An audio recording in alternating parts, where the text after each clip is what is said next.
Eu sou descendente de croata, então eu escrevi esse livro buscando, na realidade, né, conhecer um pouco sobre mim. Então, fui na sociedade da Ina Sada, que me ajudou muito com essa pesquisa. Então, eu tenho que agradecer toda a comunidade croata por essa ajuda, por essa contribuição. E eu estou aberta à comunidade para o que vocês precisarem e o que eu possa contribuir com esse meu singelo conhecimento, né? Meu avô, na realidade, ele saiu durante o período da Segunda Guerra de uma cidadezinha bem pequenininha na Croácia, que hoje tem em média 78 habitantes, que é Todoravac. E esse livro, na realidade, eu sou professora tanto da UNEB como do Instituto Federal da Bahia. Meu avô ele veio para a Bahia, na realidade, não foi tanto para o sul, nem sudeste. Ele se adaptou à Bahia e fez a carreira dele aqui. Esse livro teve a parceria da Sada, vou até pedir licença aqui para vocês, para poder compartilhar um pouco minha tela. Esse livro eu agradeço, porque é um livro que ele foi feito, né, com a parceria. Deixa eu botar aqui. Aqui a capa do livro, toda bonitinha, com as cores aí da Croácia. Esse livro eu tenho que agradecer os croatas presentes, porque as pessoas falam muito de outros povos, italianos, poloneses, mas esquecem que os croatas também construíram o Brasil. Eu sou professora da UNEB, então a UNEB, junto com o Instituto Federal e junto com a SADA, né, e o IFBA, eles ajudaram a construir esse livro, a elaborar esse livro, a trazer esse conhecimento para esse livro. Já estou colocando aqui de antemão o meu e-mail para quem quiser falar, e o QR do livro, para que vocês possam baixar, apontando aí a telinha do celular, e fazer aí uma boa leitura. Como a maioria já conhece, né, ou quem não conhece, que está vendo agora pela primeira vez, a história da Croácia, eu estou botando aqui de uma forma bem singela e bem rápida, sintética, mas ela foi dividida para chegar à Croácia de hoje em 5 etapas, em 5 períodos, 5 uniões. A primeira é aquela que foi formada aí pelos reis, a governança dos reis, entre esse período de 1102 a 1526. Já a segunda fase é o período da União Oficial da Áustria, que é aí entre 1527 e 1941. A terceira fase é aquela considerada como a da primeira Iugoslávia, né, que foi entre 1918 e 1941. O meu avô veio para cá entre essa fase, porque ele ficava indo e voltando, e essa quarta fase aí, entre 1945 e 1991, que já é um período mais socialista, do governo de Tito, e essa quinta etapa aí, que é da comunidade Croácia mesmo, a partir da entrada da Croácia na comunidade europeia e no regime aí mais parlamentarista. Eu estou colocando essa figura porque, assim, meus estudos, ele trabalha basicamente com algo chamado inteligência competitiva. O que é isso, né? O que seria inteligência competitiva? É você pegar dados, no caso, foram pegados os dados aí de relatos da população croata, onde trabalhou, para onde foi, para onde migrou. Mas eu fiz um recorte, basicamente, da cidade de São Paulo, no período entre 1900 e 1950. A ilustração, ela por si só, ela já explica o que o livro ele está trabalhando. Então, ele mostra que houve, nesse primeiro quadro aqui, que eu vou explicar de uma forma rápida, mais detalhada, que a população que trabalhou mais na lavoura inicialmente e nas empresas, né, indústrias, empresas aí no sentido de indústria, elas foram mais para a região aí da Moca e do Belenzinho. Eu tive o maior trabalho, porque quando você trabalha com inteligência competitiva, você não pega apenas o mapa, busca as informações, mas você tem que confrontar o mapa com alguns dados, né? Sejam estatísticas, seja utilizando inteligência artificial ou outras questões. Então, eu peguei um mapa, basicamente, dessa região de São Paulo, de 1880, vocês podem ver aí todos os quarteirões, estou botando aqui até o mouse, todos os quarteirões, todos tracejadinhos, aonde essa população ela se estabeleceu basicamente aí na Moca e no Belenzinho.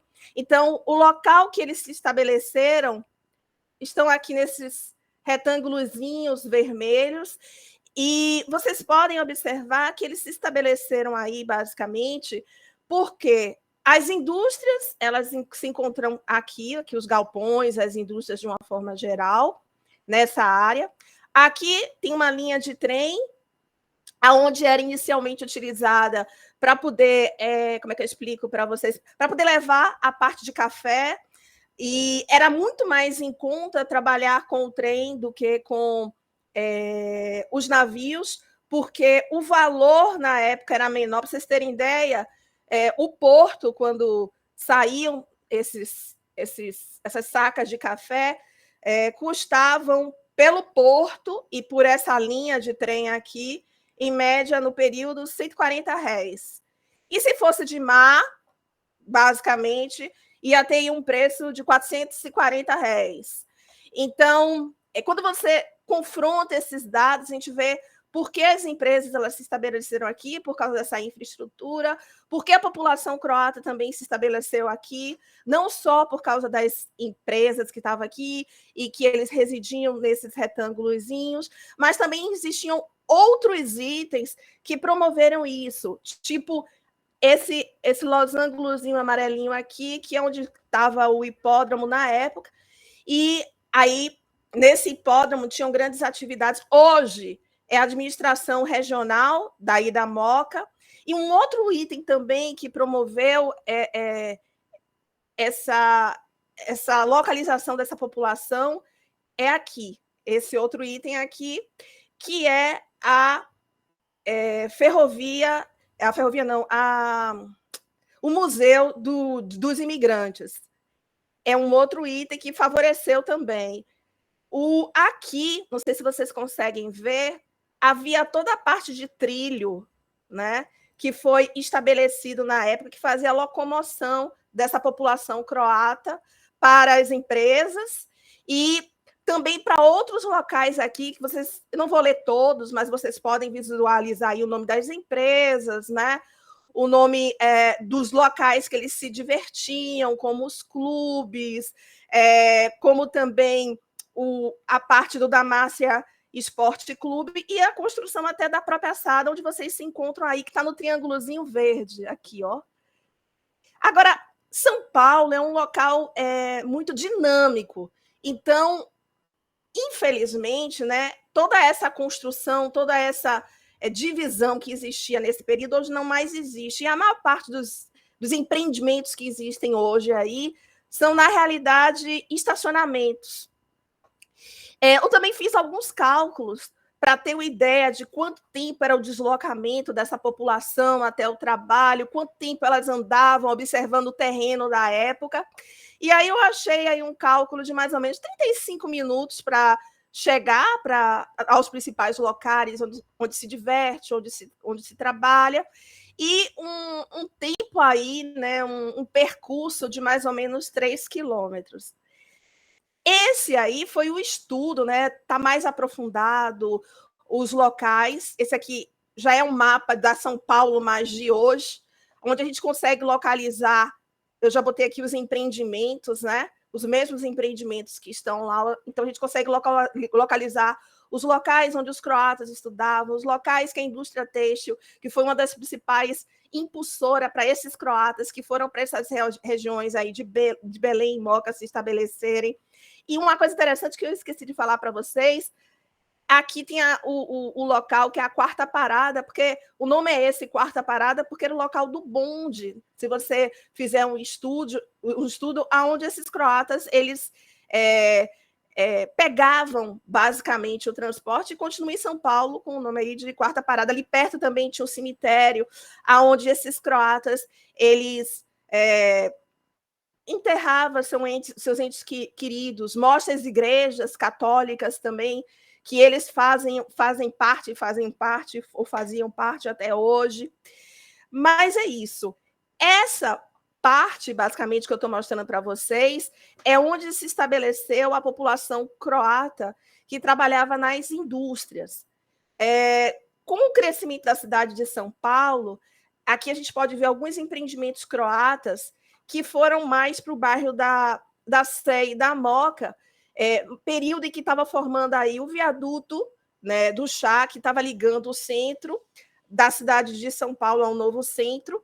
E o que a gente percebe dentro desses empreendimentos, né? Que esses empreendimentos, diferentes da área anterior, que teve como principal foco a indústria, e São Paulo foi uma das principais referências nessa parte industrial, principalmente da indústria têxtil, aqui, no caso do bairro da Sé e da República, a gente tem como referência a biblioteca. E esses empreendimentos, eles ficaram ao redor da biblioteca, onde existiam também outros empreendimentos que começaram a surgir nesse período entre 1920 e 1940, que foram, por exemplo, a Faculdade de Filosofia, Sociologia, a Faculdade Mackenzie, a parte de Arquitetura e de Urbanismo. E naquela época, gente, comprar livro é caríssimo, era caríssimo, né? Só poucos tinham esse requinte de ter livros. E a biblioteca surgiu como um diferencial para poder tornar a leitura e o conhecimento para todos. Então, os empreendimentos croatas, eles tiveram como principal referência a instalação dessa biblioteca e, através da instalação dessa biblioteca, teve ao redor outros empreendimentos sem ser croatas que também se estabeleceram na região. Então, vocês podem observar aí que você também tem uma ajuda da Associação de Apoio Social Croata, aqui, com 2 atividades dentro dessa área, para ajudar, e não apenas a população dessa área, mas também a população que se encontrava em São Paulo e em outras regiões. Dentro do livro, eu também trabalho um pouco com algumas coisas da área de estatística para poder confirmar realmente a localização dessa população, porque muitas vezes nós temos relatos, e esses relatos, eles podem se perder no tempo, mas a partir do momento que você diz, não, o relato diz que aquela empresa, por exemplo, o restaurante se localizou em tal lugar, vamos olhar no mapa, vamos ver, realmente se localizou. Mas por que se localizou ali? O que tinha ali ao redor para que essa população de empreendedores, eles pudessem estabelecer esses empreendimentos lá? Então, eu faço justamente esse cálculo. Da mesma forma que eu fiz o cálculo em relação à parte proletária da caminhada, de quanto tempo eles duravam em média, aqui o tempo é de 15 minutos observando o território, de mais ou menos 1,2 km de distância, para eles poderem interagir entre os empreendimentos croatas da região e também entre outros empreendimentos que se encontravam na localidade e que tem a ver aí com a questão da biblioteca, né, que foi um diferencial para a instalação desses empreendimentos. Não só a biblioteca, no livro também tem outros relatos, porque a questão de estarem próximos é importante, essas relações de network é importante, a questão de empreendedorismo ela é importante. E é isso que eu tenho para falar para vocês. Aí está o link, né? Quem não conseguiu apontar o celular e botar o QR, eu agradeço de coração, né, a Sada por acreditar nesse livro, junto com os programas de pós-graduação do IFBA, que é o de Gestão de Conhecimento, e o Profinit, e dizer que eu estou à disposição para a população naquilo que eu puder ajudar e contribuir da melhor forma possível. É isso.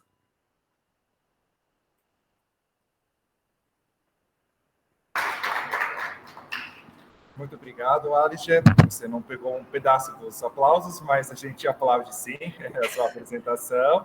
O livro também, que está, além de estar disponível em formato digital, enquanto e-book, também é um livro que nós temos impresso aqui, que está na nossa banca da Sada, né? E a gente está muito feliz também com pesquisas que nos trazem outros olhares e perspectivas de uma área, né? Como vocês puderam ver, que a Alicia apresentou, que muitas vezes para quem trabalha com história, com letras, educação, pode parecer um pouco distante, né? E aí a Alicia justamente conseguiu aproximar entre as humanas e as outras, né, ciências mais aplicadas, mais exatas. Então, acho que isso é muito importante. Acho que a gente também tem que olhar esses fenômenos migratórios, a questão cultural, a partir de dessas óticas que juntam essas fontes de dados que nós levantamos nas pesquisas, né, que eu levantei, que também a Kátia levantou aqui no contexto da SADA, e etc. E aí elas foram transformadas nesse formato visual bem interessante. Né? Então, a gente tá bem... E eu quero deixar bem claro a todos que essa pesquisa só foi importante devido às pesquisas anteriores,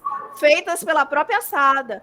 Então, na realidade, eu só estou representando aquilo que a SADA, ela, durante esses anos todos, trabalhou junto com a Associação Croata. Então, eu quero deixar isso bem claro, através de uma nova linguagem, utilizando aí a administração, geografia, história e a matemática, porque minha formação é nessa área, administração e matemática. E como descendente croata, só tenho que agradecer, porque eu fazendo essa pesquisa, eu também conheço a minha história e conheço um pouco de vocês, né? Mesmo estando aqui na Bahia e de uma forma tão distante. Muito obrigada pelo calor e pelo acolhimento dessa população e de vocês.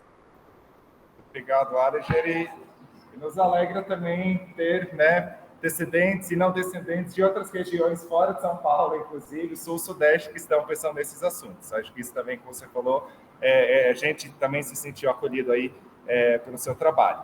Então, a gente agradece a Aliger e acho que passamos agora para as apresentações dos nossos dois convidados aqui presencialmente na SADA. Acho que você pode falar primeiro.